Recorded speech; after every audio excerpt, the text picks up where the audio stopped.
Tudo bem, tudo indo legal, mas a gente pode se perguntar, tá, transformações infinitesimais podem ser interessantes, me entregam rotações infinitesimais, translações infinitesimais, e eu até descubro a posição da partícula se eu usar a Hamiltoniana como gerador.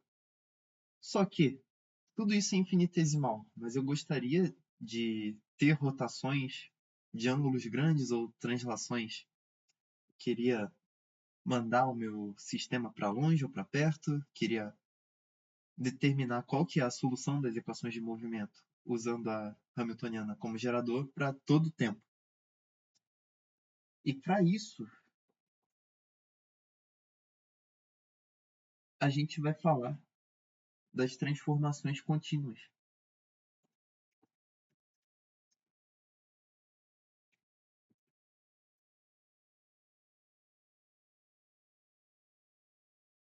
O que é uma transformação contínua? Ela é uma transformação que você consegue fazer de maneira contínua. Por exemplo, uma rotação. Eu consigo girar de 10 graus, ou eu poderia girar primeiro 5 graus e depois girar de novo 5 graus. Eu poderia fazer giros infinitesimais a cada vez, e depois de somar todos esses giros infinitesimais, eu acabo chegando num giro de uma quantidade macroscópica, uma quantidade grande. E isso não acontece, por exemplo, quando a gente está falando de transformações discretas. Por exemplo, reflexão. Se eu faço a transformação de x indo para menos x, essa transformação não tem como ser feita de maneira contínua, porque não, não tem como chegar de x a menos x a partir de uma função contínua. Isso aqui é discreto.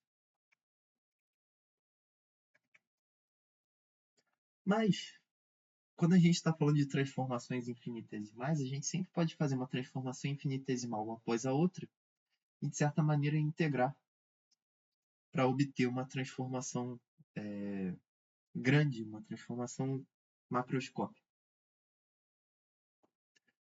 Então, vamos falar um pouco das transformações contínuas, e uma boa maneira de motivar essa discussão é falar de rotações, já que a gente está bem habituado com ela. A gente tem que uma rotação no plano, não é dada pela matriz de rotação, cosseno de θ, seno de θ, aqui tem o menos, seno de θ, cosseno de θ. Essa é a matriz de rotação para um ângulo genérico. Agora, a gente poderia escrever essa matriz de rotação como um produto de várias matrizes de rotação de ângulos pequenininhos, certo? Isso aqui é a mesma coisa. Se θ for igual a θ1 mais θ2, a rotação do ângulo θ1 mais θ2 é a mesma coisa que primeiro eu rodar de θ1 e depois rodar de θ2. Da mesma maneira, eu posso pegar esse ângulo θ e dividir ele em n pedaços. E então eu aplico uma rotação de θ sobre n, depois rodo de θ sobre n de novo, n vezes, que vai me entregar a rotação do ângulo θ. Então a gente pode escrever a rotação do ângulo θ como rotação de θ sobre n elevado a n.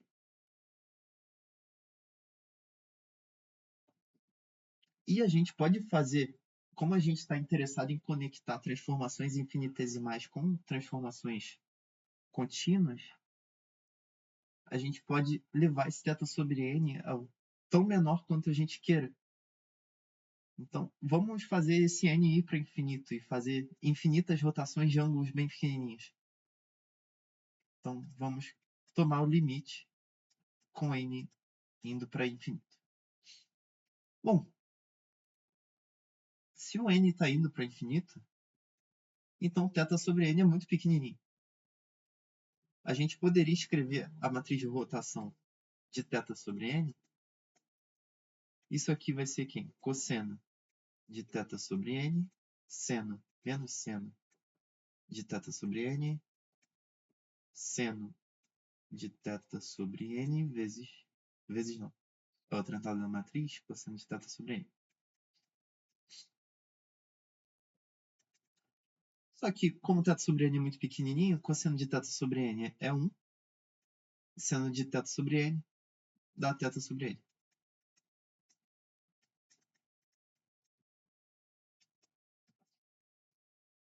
E aí a gente pode dividir essa matriz em duas partes. A identidade, que aqui tem a diagonal com 1, mais θ sobre n, vezes uma outra matriz, que é a matriz 0, menos 1, 1, 0. Então, com essa matriz de rotação infinitesimal, eu posso escrever a matriz de rotação R de θ como sendo limite com n indo para infinito de identidade mais θ sobre n vezes essa matriz aqui, que eu vou chamar de G. Não é à toa, ela vai ser um gerador da transformação.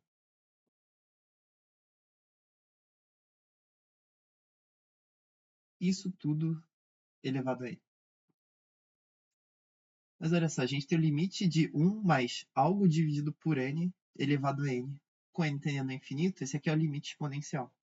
Isso aqui é a mesma coisa que é elevado a θg. Então percebam que a gente saiu da matriz que faz rotações infinitesimais, que aqui θ sobre n é muito pequenininho, a gente expandiu em Taylor. E esse g aqui, ele é chamado de gerador da transformação. Toda vez que a gente tem uma transformação contínua, a gente pode fazer uma transformação infinitesimal. E aí a gente expande em Taylor e obtém essa matriz que ela vai ser encarregada de fazer a transformação infinitesimal. Perceba que toda transformação infinitesimal a gente pode escrever como a identidade, que é não fazer transformação nenhuma, mais algum parâmetro bem pequenininho, vezes um gerador. E quando a gente está trabalhando nesse espaço dos geradores e não no espaço das transformações, a gente sai do grupo. Perceba que as matrizes de rotação têm essa estrutura de grupo, quando a matriz de rotação de um outro ângulo é produto de matriz de rotação. Dá para mostrar que as matrizes de rotação satisfazem as propriedades de grupo. E a gente vai para o espaço dos geradores e, em vez de eles satisfazerem as relações de grupo, eles vão satisfazer relações lineares, já que a gente está tomando uma expansão de Taylor em primeira ordem. Então, tudo que é produto vira soma. Então, esses geradores eles satisfazem uma álgebra. Nesse caso, como a gente está em duas dimensões, a gente só vai ter esse gerador. Então, a álgebra dele é meio trivial. Mas se a gente tivesse em três dimensões, a gente teria um gerador para rotações no eixo XY, quer dizer, rotações no eixo Z, que seria algo similar a isso, só que com mais zeros, rotações no eixo X e rotações no eixo Y. E aí, essas matrizes, elas teriam certas propriedades de comutação que satisfariam uma álgebra de Lie. Bom, não vamos falar disso, não é muito necessário para o que a gente quer, mas isso é algo importante também de se ter em mente quando lidar com problemas de rotações em mais dimensões. A gente tem que levar em conta as relações entre os geradores dessas diferentes rotações. Bom, Aí vocês podem estar olhando, tá? Eu estou calculando a exponencial desse θ é só um número, beleza? Vezes essa matriz. O que isso quer dizer, né?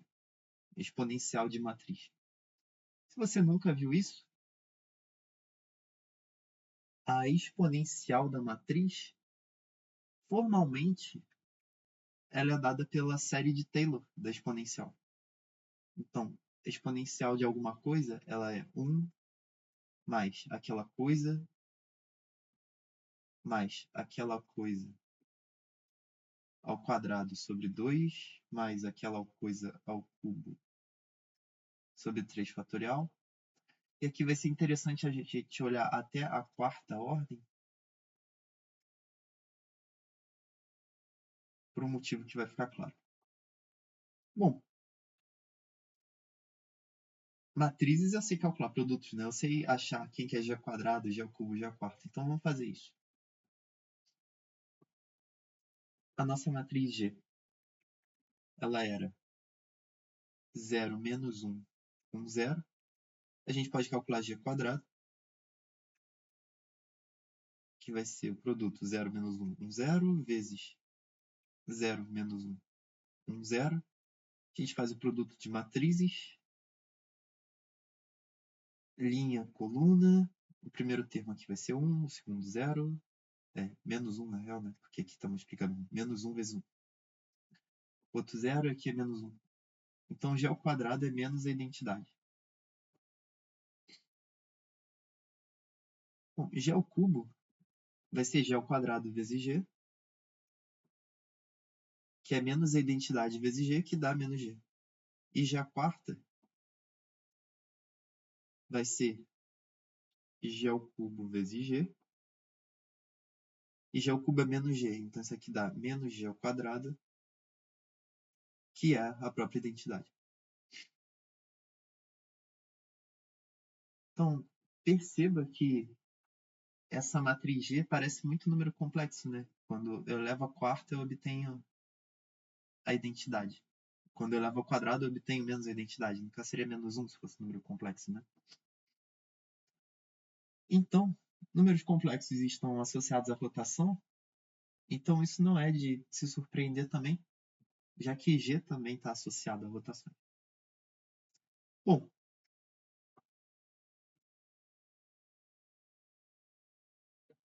vamos substituir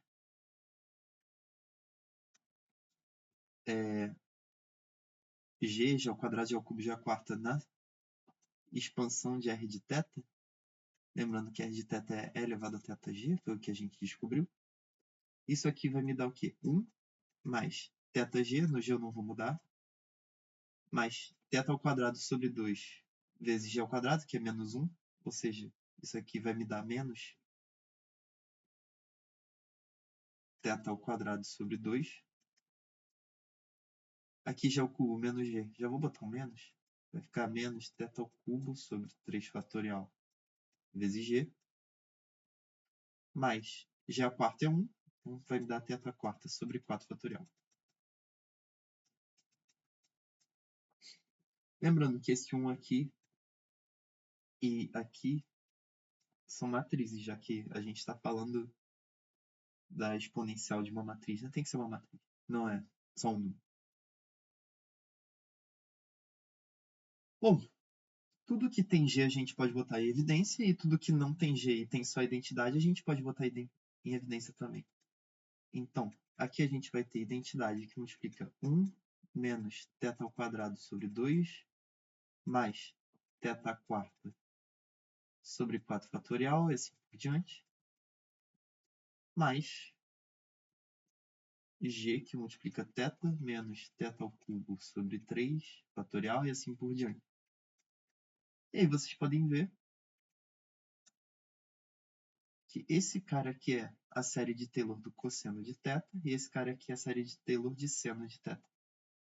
Então, minha rotação de θ, ela vale a identidade vezes cosseno de θ, mais G vezes seno de θ. E se a gente abre isso aqui em forma de matriz, a gente vai ter cosseno de θ na diagonal, e o G tem o menos 1 aqui, então vai ficar menos seno de θ, e aqui embaixo seno de θ, que é justamente a matriz de rotação original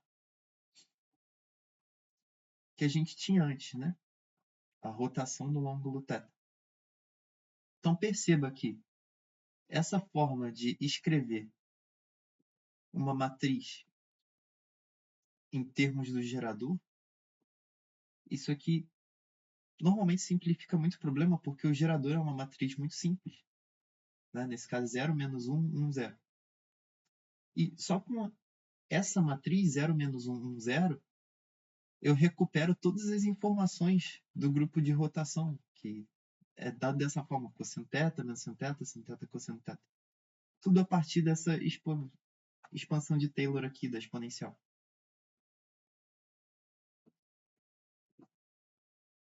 E dessa maneira, a gente consegue sair de uma transformação infinitesimal dada por um gerador